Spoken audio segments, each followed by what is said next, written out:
Assalamualaikum warahmatullahi wabarakatuh. Alhamdulillahirabbil alamin wa bihi nasta'inu ala umurid dunya waddin. Wassalatu wassalamu ala asrafil anbiya'i wal mursalin sayyidina wa maulana Muhammadin wa ala alihi wa sahbihi ajmain, amma ba'du. Yang terhormat Bapak Farid Ardiansyah, SEMM, CIKNR, selaku dosen pengampu mata kuliah Manajemen Sumber Daya Insani. Dan saya ucapkan terima kasih untuk penonton sudah menonton video ini. Pertama-tama marilah kita panjatkan puja dan puji syukur kita kehadirat Allah Subhanahu wa taala yang telah melimpahkan rahmat serta hidayahnya kepada kita semua sehingga kita diberikan kesehatan sampai saat ini. Salawat dan salam tetap tercurahkan kepada Nabi kita, Nabi Muhammad SAW. Semoga kita semua mendapatkan syafaat beliau baik di dunia maupun di akhirat nanti. Sebelumnya, perkenalkan, nama saya Abdul Rahim. Saya selaku moderator daripada kelompok 13. Adapun anggota dari kelompok kami yang pertama yaitu ada saya sendiri dengan NIM akhir 187, kemudian ada Eka Suci Istiarini dengan NIM akhir 190, dan yang terakhir yaitu ada Ika Paramaesela Nur Sahrani dengan NIM akhir 202. Adapun tema yang akan kami angkat di sini yaitu tentang loyalitas kerja sumber daya insani. Untuk materi yang pertama saya sendiri yang akan menjelaskan yaitu terkait kaidah Islam dan kaidah umum dalam loyalitas kerja SDI. Jadi loyalitas dalam Islam disebut dengan al-wala, dan secara etimologi al-wala ini memiliki beberapa makna. Antara lain yaitu mencintai, menolong, dan mendekatkan pada sesuatu. Jadi konsep loyalitas dalam Islam atau al-wala ini adalah ketundukan mutlak dari Allah Subhanahu wa taala dalam wujud menjalankan syariat Islam sepenuhnya. Adapun menurut para ulama, loyalitas kerja karyawan adalah salah satu bentuk kesetiaan karyawan dalam pekerjaannya. Hal tersebut mendorong untuk menjadikan loyalitas karyawan memiliki nilai yang lebih dalam bersikap dan profesional dalam bekerja. Secara Islam, sikap profesional ini berpedoman pada sifat-sifat Nabi, yaitu siddiq, fatonah, amanah, dan tabligh. Untuk itu terdapat dorongan untuk selalu menerapkan sesuatu dengan sifat-sifat Nabi. Jadi konsep loyalitas kerja dalam Islam dapat didefinisikan sebagai salah satu wujud dari atas kerja Islami, yaitu suatu sikap dan pandangan terhadap kerja, kebiasaan kerja, ciri-ciri mengenai cara kerja yang dimiliki seorang kelompok maupun organisasi. Salah satu bentuk kesetiaan adalah ketaatan atau mengikuti aturan.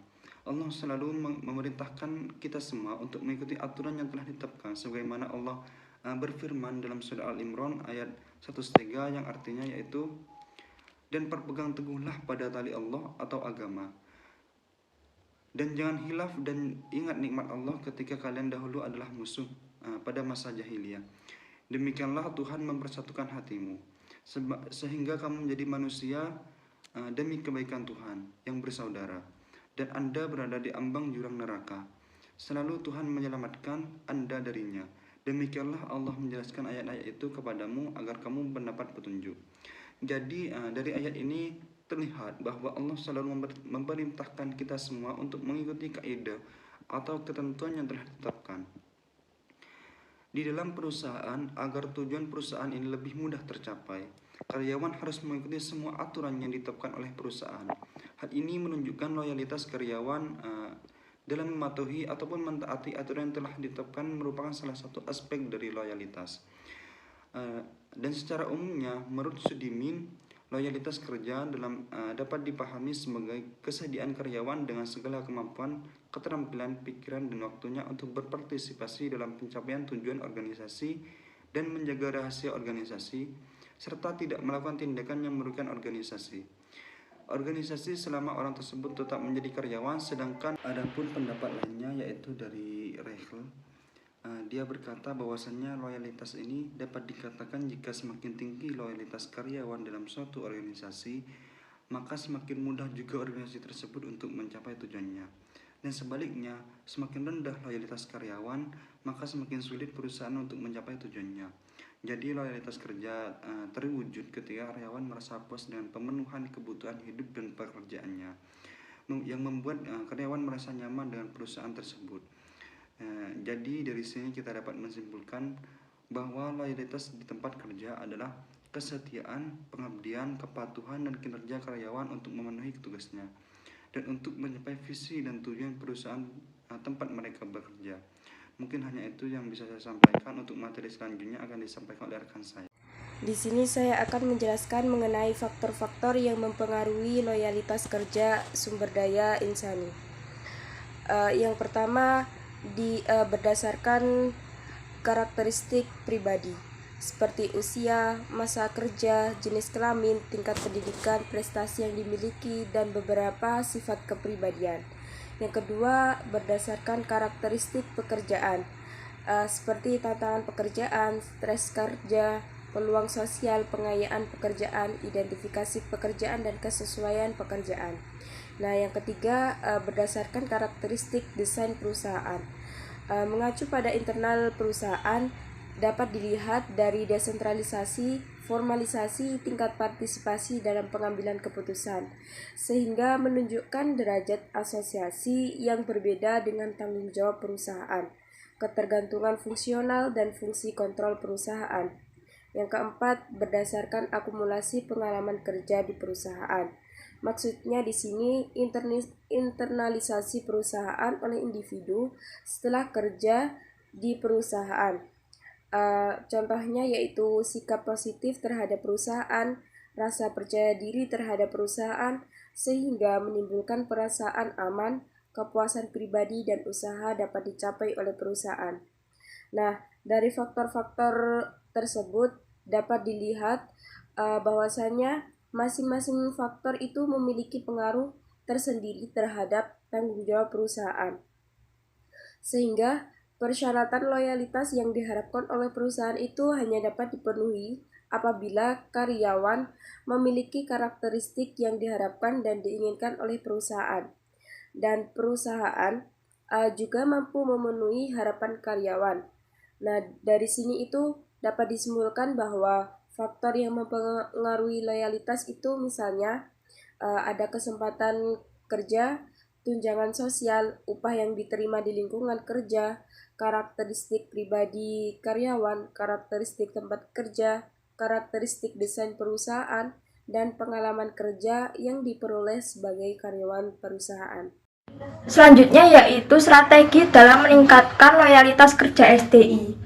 Untuk meningkatkan loyalitas pegawai, maka harus disiapkan strategi yang tepat agar implementasinya menjadi lebih mudah untuk mencapai tujuan perusahaan. Strategi untuk meningkatkan loyalitas SDM adalah sebagai berikut. Yang pertama yaitu dengan adanya komunikasi. Komunikasi adalah pemindahan informasi dari pengirim ke penerima hingga terjadi komunikasi di antara mereka. Komunikasi dapat terjadi ketika komunikasi mengalir. Jika komunikasi berjalan dengan baik, masalah di perusahaan dapat dengan mudah diatasi dengannya.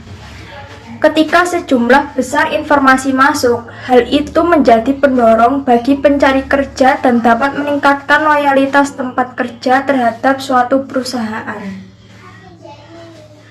Yang kedua yaitu dengan adanya insentif. Motivasi insentif mengacu pada pekerjaan yang diberikan kepada karyawan tertentu berdasarkan kinerja mereka untuk membuat para karyawan tetap bersemangat dalam bekerja dan termotivasi untuk meningkatkan loyalitas tempat bekerja terhadap tempat kerja. Motivasi insentif mengacu pada pekerjaan yang diberikan karyawan tertentu berdasarkan kinerja mereka untuk membuat para karyawan tetap bersemangat dalam bekerja dan dapat termotivasi untuk meningkatkan produktivitas mereka dan meningkatkan loyalitas karyawan. Contohnya yaitu dengan peningkatan jabatan, meningkatkan lingkungan kerja yang positif, mendapatkan bonus gaji, dan jaminan hari tua dan kesehatan. Yang ketiga yaitu dengan adanya program kesejahteraan. Program ini merupakan biaya yang dibayarkan oleh perusahaan sesuai dengan prinsip-prinsip yang telah ditetapkan oleh perusahaan. Program kesejahteraan harus didasarkan pada keterampilan dan ekuitas perusahaan. Bentuk-bentuk program kesejahteraan yang dapat ditawarkan perusahaan kepada karyawan adalah: yang pertama, kondisi kerja yang lengkap seperti tersedianya alat kerja, tersedianya makanan berupa kantin, tersedianya kendaraan perusahaan, dan kondisi kerja lainnya yang diperlukan. Yang kedua, jaminan kesehatan dan tunjangan lainnya merupakan fasilitas yang diperoleh dari perusahaan yang wajib diberikan kepada karyawan untuk kesejahteraan. Yang ketiga, cuti dan hari libur sesuai. Karyawan dapat mengambil cuti karena alasan tertentu. Adapun yang disebut cuti berbayar, karyawan dibayar dengan gaji yang tetap bagi mereka yang tidak masuk kerja dengan alasan tertentu, seperti adanya cuti hamil, cuti sakit, dan sebagainya. Yang keempat, kenaikan gaji diberikan kepada karyawan yang haknya sesuai dengan beban kerjanya. Maka hal tersebut akan berpengaruh terhadap loyalitas kerja dan kesejahteraan terhadap karyawan. Selanjutnya yaitu adanya kesehatan dan keselamatan kerja. Kesehatan dan keselamatan kerja untuk pencegahan kecelakaan kerja dan penyakit akibat kerja. Setiap karyawan harus memahami pentingnya kesehatan dan keselamatan kerja, karena hal ini dapat meningkatkan loyalitas karyawan terhadap diri sendiri dan perusahaan untuk saling melindungi. Selanjutnya adanya hubungan industrikal Pancasila. Hubungan industrikal Pancasila adalah hubungan antar pelaku yang terlibat dalam kegiatan produksi untuk menghasilkan barang dan jasa berdasarkan nilai-nilai yang merupakan perwujudan dari seluruh pedoman yang terkandung dalam Pancasila dan Undang-Undang Dasar 1945, yaitu bersumber dari jati diri bangsa dan budaya Indonesia. Hubungan industrikal Pancasila memiliki ciri-ciri yaitu ketuhanan Yang Maha Esa yang tertuang dalam sila pertama pada Pancasila. Seluruhnya dijiwai oleh sila kelima menciptakan rasa saling memilih, peduli antar pekerja, pengusaha, dan pemerintah.